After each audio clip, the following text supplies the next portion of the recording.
Muy buenas.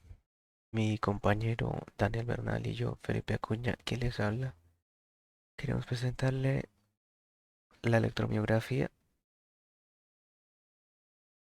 que es básicamente un dispositivo que capta las señales de los músculos, de los tendones.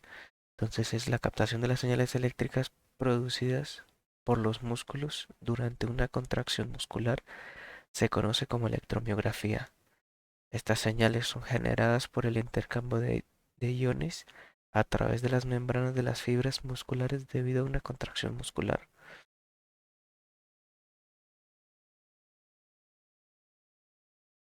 Hay dos formas de detectar y registrar las señales de EMG: mediante el uso de electrodos de agujas invasivos insertados, que son los que podemos observar en este gráfico, insertados en el músculo, o de electrodos de superficie no invasivos, con los que electrodos de aguja se pueden detectar los MUAP individuales. La señal EMG, que son los electromiografía, es registrada eh, en una superposición de todos los MUAP cercanas al electrodo de la piel. La señal del- de la electromiografía parece aleatoria por naturaleza y tiene una distribución de amplitud en el rango de 0 a 5 milivoltios antes de la amplificación. Por lo tanto, se requiere un amplificador de señal. Por lo general, normalmente se utiliza un amplificador diferencial como primera etapa de amplificación. Como cualquier señal biomédica, el EMG se ve afectado por el ruido. El ruido se acumula a partir de varias fuentes: el ruido inherente de la electrónica utilizada, el ruido ambiental y los artefactos de movimiento derivados de la interferencia de los electrodos y de los cables de los mismos. El ancho de banda de la señal del MG está entre 10 y 500 Hz. El ancho de banda limitado de la señal facilita la eliminación de los artefactos de movimiento, las desviaciones y el ruido de alta frecuencia. La electromiografía de superficie para la evaluación no invasiva de los músculos, una iniciativa europea para estandarizar los procedimientos de detección de EMG, ofrece las siguientes recomendaciones para el amplificador, que son las que les vamos a presentar aquí: con un filtro pasa bajo, un filtro pasa alto de 10 Hz y el pasa bajo de 500 Hz, con una interferencia de ruido de aproximadamente un microvoltio RMS de entre 10 a 500 Hz, también con una impedancia de 100 megaohmios. Y eso es básicamente lo que requiere el sistema. Los requerimientos que tiene que tener el sistema son una alimentación de 5 voltios, tiene que tener una ganancia de 1000, tiene que leer señales entre 0 y 5 milivoltios, tiene que amplificar las señales para que tenga una salida entre 0 y 5 voltios y tiene que eliminar frecuencias menores a 10 Hz y superiores a 500 Hz. Para el funcionamiento del canal, el canal va a estar alimentado por 5 voltios del Arduino y va a recibir una señal entre 0 y 5 milivoltios que van a ser amplificados por el ADC20 con una ganancia de 10. Luego va a ser filtrada por un filtro pasajos para eliminar las frecuencias por debajo de los 10 Hz y luego va a ser filtrada por un filtro pasaltos para eliminar frecuencias encima de 500 Hz y va a ser amplificada por un factor de 2. Y después por último va a ser amplificada por factor de 50 para así poder tener un voltaje de salida entre los 0 y 5 voltios que van a poder ser leídos por el Arduino. Para la selección de elementos se escogió una de 620 con una ganancia de 10 debido a que tiene una ganancia ajustable por medio de una resistencia externa, lo que facilita la manipulación de la misma. También son amplificaciones de instrumentación que generan poco ruido. Además se utilizan equipos de instrumentación médica, lo que sea para el proyecto, y puede ser alimentado por los 5 voltios del Arduino. También escogió un filtro pasajos con ganancia de 1, necesario para eliminar las frecuencias mayores a 500 Hz. Y se escogió con una ganancia de 1 para que no haya distorsión. Se escogió también un filtro pasaltos con una ganancia de 2 para eliminar frecuencias menores a 10 Hz. Y con una ganancia de 2 también para que no haya distorsión debido a señales muy altas que puedan pasar por el filtro. Y se escogió un amplificador con una configuración de inversora de ganancia 50 para amplificar las señales de bajo voltaje que le entran de las etapas anteriores y que así pueda ser leída por el Arduino. Para el canal de cronografía se realizó el diseño de un amplificador de instrumentación AD620 con una ganancia de 10, un filtro pasabajo Silent Key con una ganancia 1, un filtro pasalto Silent Key con una ganancia 2 y un amplificador con una configuración no inversora de ganancia 50 para así obtener una ganancia total de 1000. Para el diseño del AD620 se utilizó la ecuación de ganancia del AD620 que era que la ganancia era igual a 49.4K sobre RG más 1. Como ya tenemos una ganancia de 10 definida, lo que hicimos fue reemplazar en la ecuación y tenemos que 10 es igual a 49.4K sobre RG más 1 y despejando RG tenemos que nos da una resistencia de 4.94K que se aproxima a 5.6K que es el valor comercial. Y se volvió a realizar el cálculo para hallar la ganancia real que nos dio de 9.8. Además se alimentó con una fuente positiva de 2.5 voltios y otra fuente negativa de menos 2.5 voltios.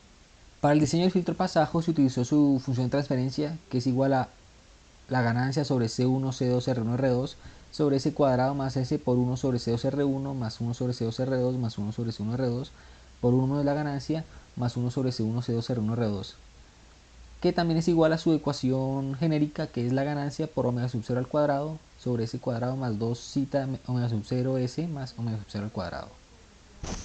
Lo que se hizo fue definir una frecuencia sub 0 de 500 Hz.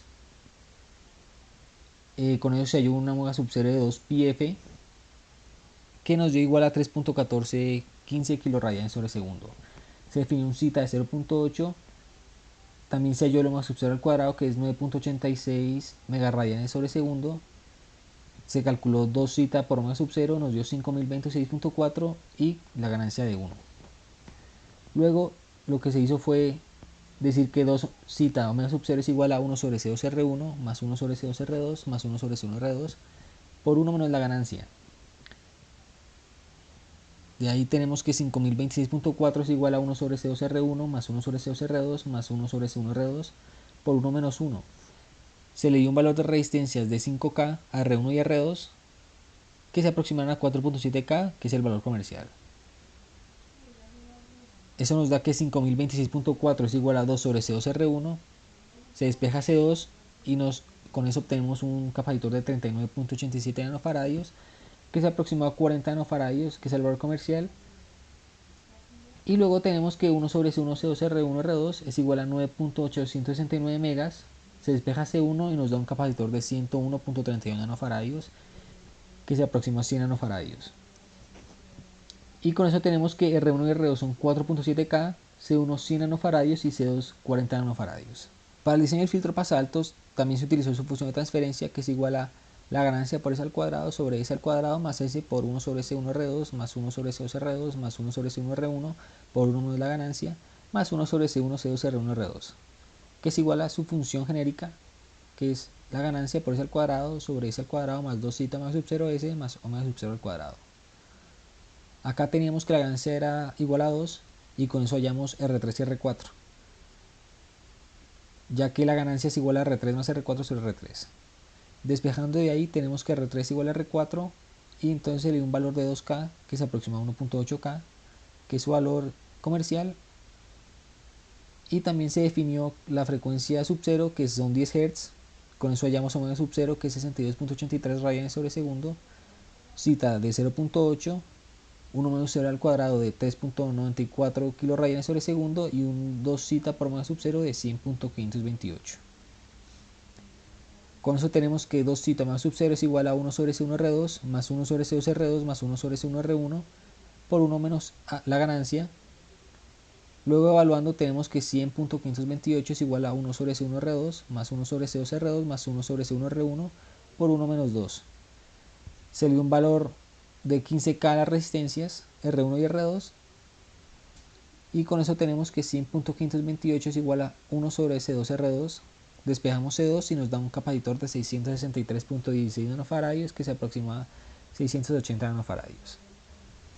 Y también tenemos que 1 sobre C1, C2, R1, R2 es igual a 3.94K. Se despeja C1 y nos da un capacitor de 1.65 microfaradios que se aproxima a 1 microfaradio. Para el diseño del amplificador en configuración no inversora se tiene que definir una ganancia de 50 y también su ecuación es igual a R2 sobre R1 más 1. Se dio un valor de resistencia a R2 de 50K que se aproximó a 47K, que es su valor comercial, y se reemplazó en la ecuación. Entonces 50 es igual a 50K sobre R1 más 1, se despeja R1 y nos da una resistencia de 941 ohmios, que se aproxima a un K. Y con eso se calculó la ganancia real del amplificador, que nos dio igual a 48. Para la simulación, aquí tenemos el circuito del canal montado al completo, con cada una de sus etapas. Esta, la del AD620, filtro pasabajos, filtro pasaltos y amplificador en configuración no inversora. Para la AD620 se puede observar que la ganancia es de 10.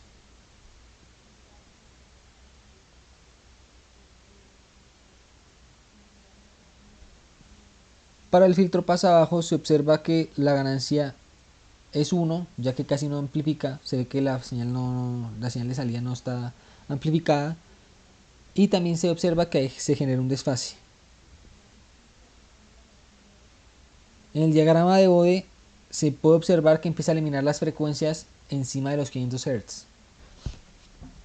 Para la simulación del filtro pasalto se puede observar cómo tiene una amplificación por un factor de 2 y cómo en su diagrama de Bode empieza a eliminar las frecuencias por debajo de 10 Hz. En la simulación del amplificador en configuración no inversora se puede observar que la ganancia es por un factor de 50. Y para la simulación del canal completo se puede observar que tiene una amplificación por un factor de aproximadamente 1000. Y para su diagrama de Bode se ve que elimina las frecuencias menores a 10 Hz y las frecuencias superiores a 500 Hz. Además de que tiene un ancho de banda de 490 Hz. Muchas gracias.